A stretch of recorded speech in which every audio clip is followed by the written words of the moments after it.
follow-up, I guess, what do each of you see as the, I guess the primary problem confronting the 77th district specifically? Well, I think probably in the 77th district is that we focus on, well, at least a lot of people in the 77th district focus on environmentalism that is really kind of extreme. And we need to realize that in order for us to be a prosperous society, we need to be balanced in how we go about approaching the environmental problems that we have. Obviously, I think that we would be able to do it best if we gave people if we allowed people to have their private property, and if someone invaded on that private property by polluting that property, I think that would be a place where the government should step in and say, you can't invade on this person's property. But when government purchases property and says, okay, this is now everyone's property, a lot of times you'll see government make exceptions for certain groups here and certain groups there, and what actually happens is that specific piece of property ends up getting polluted anyways, despite the fact that government is using a fist to bring in the environmental aspect. And so I believe that in order for us to be more of an environmentally friendly in the 77th, we need to allow people their private property, allow them to do what they deem with that property, and then we also need to make sure that they are not polluting other people's property. Obviously, we all have the same air to breathe, so we really can't, we can control, set limits on how much you can emit, but we shouldn't do that through a cap and trade system. We should do that based on actual science, that the people get to review the science in front of the legislature, and that science is not based on the junk science that's being brought and by supposed experts that tout all their credentials but haven't really shown the method that they got to the results that they had. Yeah, I think Spencer and the district have been quite lazy. What a high socioeconomic demographic we have in District 77, my God. But they're lazy in the sense of a decadent empire. You know, they're focusing a lot on the environmental. I met with an environmental group yesterday. I run an energy company. I'm a mechanical engineer. That's what we do. It's one of the things we do. And it's a coincidence. I just happen to be in that business. I built a solar-assisted house for solar-assisted heating house in 1982. I've been at this for a while. But there's so much else that needs to be looked at, as I said just a moment ago. These wars, what happened to the anti-war movement? Where did it go? It disappeared. Give me a break. We're killing people. Murdering is the word to use. So I want to wake them up a bit. There are other economic matters of a broad nature. Fake money, excessive spending, all this money with strings attached coming in. And there were the environment. I see that as 10% of my job. The other 90% of these economic and other matters that are destroying our country. Some very immoral and illegal, both at home and abroad. So, and there's less of an excuse for the high demographic we have in District 77, maybe to make an excuse for lack of IQ in other areas. But all the more shame on 77 for being asleep. I hope to wake them up a little bit. Jeff.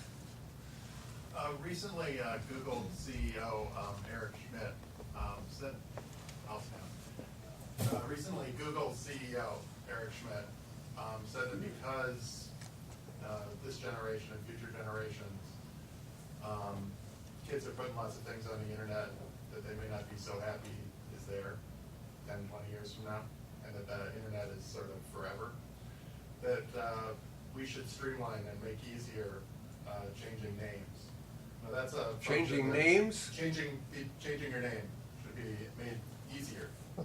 Now that's something that Oh, changing your name. that's a new one. And that's something that the federal government, like Social Security, has a component of, but certainly the state and county governments play a role in that currently. Where would each of you stand on making it easier in the state of Wisconsin to change your name? You know, I'm for making everything easier with the government. I think that we should streamline not just changing names, but we should streamline other parts of government, like when you're having to pay your taxes. We need to figure out how can we do that in a faster and better way. If we have to go to court, we shouldn't have to be waiting 30 days in order to go to court, or 60 days or 90 days, however many days that we're waiting now. I think that, yeah, we need more efficient, faster government, and I think that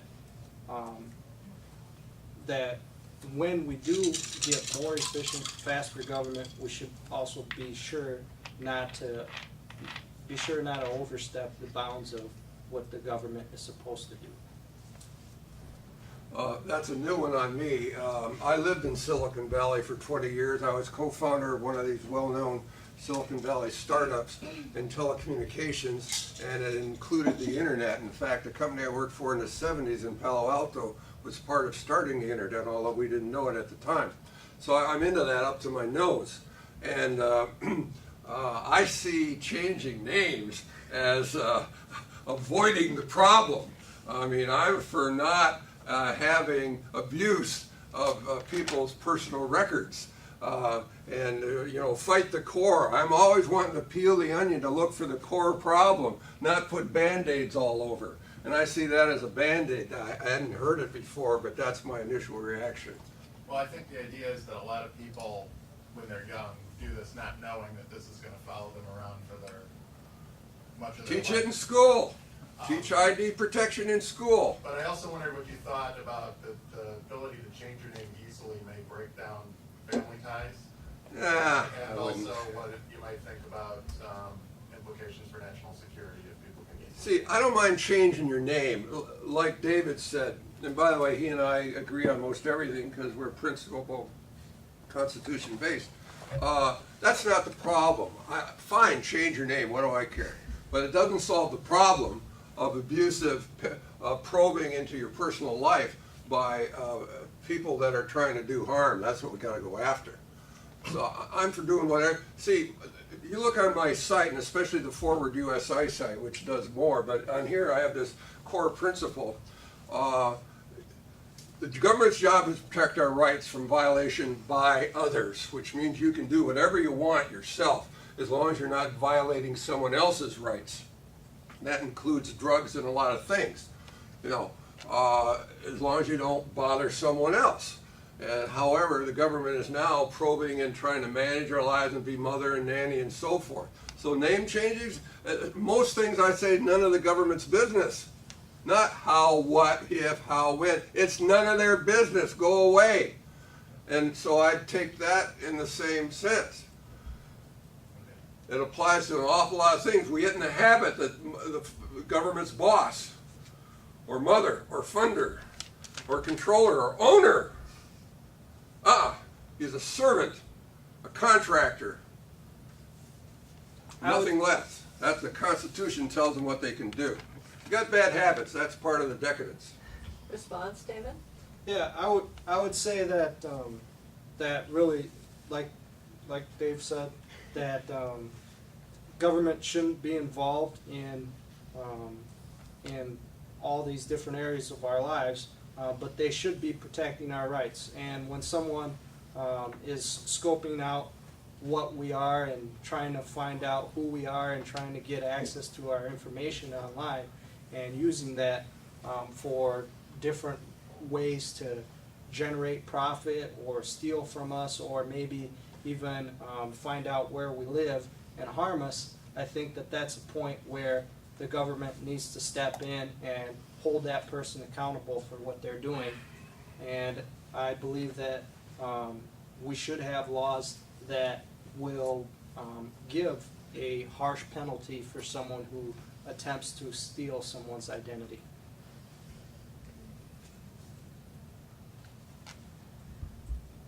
Well, I'll ask there's a question I love to ask of candidates, and that is, as you look at the state government today, are there departments / agencies that you see as unconstitutional and which you would strive to either eliminate or to reduce their power / control over people in the state?